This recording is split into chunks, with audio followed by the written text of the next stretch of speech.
امام حسین رضی اللہ تعالی عنہ کی آخری وصیت اپنی بہن حضرت زینب فاطمۃ الزہرا رضی اللہ تعالی عنہما، جو کہ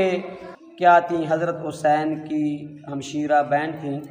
کربلا معلی میں اپنی بہن کو وصیت فرمائی کہ اے میری بہن، جو میرا حق تم پر ہے، اللہ کی قسم دے کر آپ کو کہتا ہوں،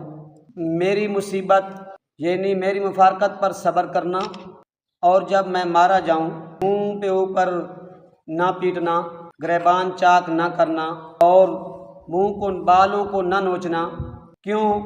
تم فاطمۃ الزہرا کی کیا ہو، بیٹی ہو۔ جس وقت ہمارے نانا نبی اکرم صلی اللہ علیہ وسلم کے اوپر مصیبت آئی تو اس وقت انہوں نے کیا کیا، صبر کیا، جزا فضا نہ کیا، گریبان چاک نہ کیا، بال نہ نوچے، چہرے کے اوپر تھپڑ نہ مارے۔ حضرت حسین نے اپنی بہن کو کیا فرمائی تھی، وصیت فرمائی تھی، اور کتاب جلاء العیون